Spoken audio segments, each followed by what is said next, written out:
Hey everyone, welcome back to Chapters Create Character.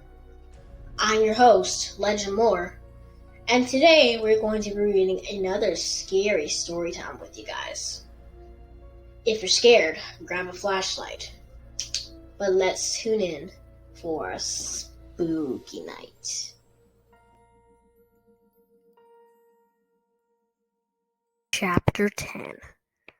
I don't believe this, Chris managed to whisper. She turned and caught the frightened expression on Lindy's face. What's going on? Lindy cried. Both sisters hurried across the room. Chris grabbed Mr. Wood by the back of the neck and pulled him off the other dummy. She felt as if she were separating two fighting boys. She held Mr. Wood up in front of her, examining him carefully, staring at his face as if half expecting him to talk to her. Then she lowered the dummy and tossed it face down onto her bed. Her face was pale and taut with fear. Lindy stopped and picked up Slappy's brown shoes from the floor. She held them up and studied them, as if they would offer a clue as to what had happened. Did you do this?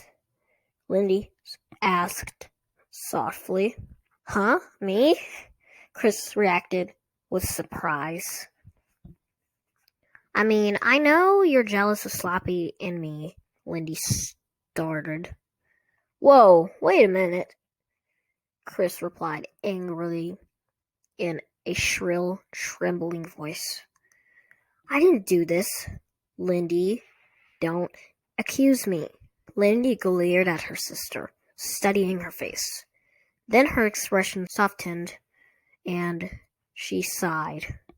I don't get it. I just don't get it. Look at Slappy. He's nearly been torn apart. She set the shoes down on the chair and picked up the dummy gently, as if picking up a baby.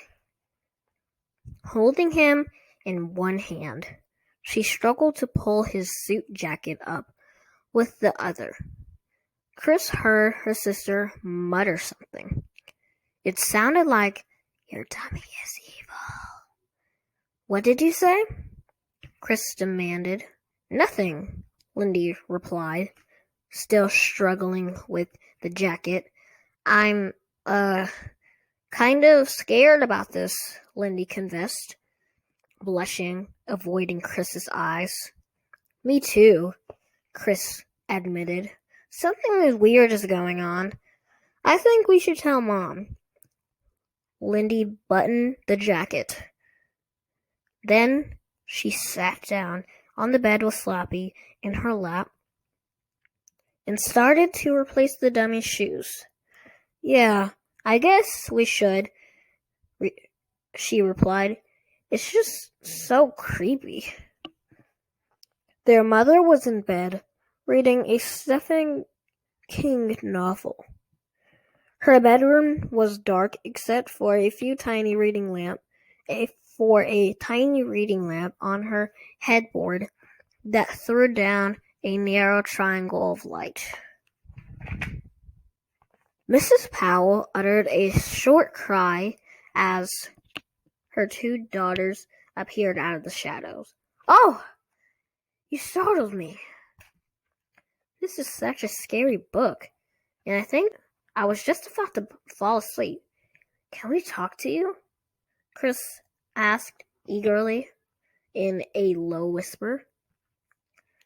Something weird is going on, Lindy added. Mrs. Powell yawned and closed her book. What's wrong? It's about Mr. Wood, Chris said. He's been doing a lot of strange things. Huh? Mrs. Powell's eyes opened wide. He's been doing She looked pale and tired under the harsh light from the reading lamp. He was strangling Slappy, Lindy reported. And this afternoon, he said some really gross things. And stop, Mrs. Powell ordered, raising one hand. Just stop. But Mom, Chris started. Give me a break, girls, their mother said wearily. I'm tired of your silly competitions. You don't understand, Lindy interrupted. Yes, I do understand, Mrs. Powell said sharply. You two are competing with those ventriloquist dummies. Mom, please, I want you to stop right now, Mrs. Powell insisted, tossing the book onto her bedside table. I mean it. I don't want to hear another word from either of you about those dummies. If you two have problems, settle it between yourselves. Mom, listen. And if you can't settle it, I'll take the dummies away. Both of them. I'm serious. Mrs. Powell reached above her bed and clicked off the reading light, throwing the room into darkness. Good night, she said. The girls had no choice but to leave the room. They slunk down the hall in silence. Chris hesitated at the doorway to her bedroom. She expected to find Mr. Wood strangling Slappy again. She breathed a sigh of relief when she saw the two dummies on the bed. They had been left. Mom wasn't too helpful, Lindy said dryly, rolling her eyes. She picked up Slappy and started to arrange him in the chair in front of the window. I think she was asleep and we woke her up, Chris replied. She picked up Mr. Wood and started toward the chair with him, then stopped. You know what? I think I'm going to put him in the closet tonight, she said thoughtfully. Good idea, Lindy said, climbing into bed. Lindy glanced down at the dummy, half expecting him to react, to complain, to start calling her names. But Mr. Wood grinned up at her, his painted and eyes dull and lifeless. Chris felt a chill of fear. I'm becoming afraid of a stupid ventriloquist dummy, she thought.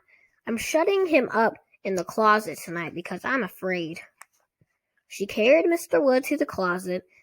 Then, with a groan, she raised him high above her head and slid him onto the top shelf, carefully closing the closet door, listening for the click.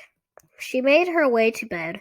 She slept fitfully, tossing on top of the covers. Her sleep filled with the disturbing dreams. She awoke to find her nightshirt completely twisted, cutting off the circulation to her right arm. She struggled to straighten it, then fell back asleep. She woke early, drenched in sweat.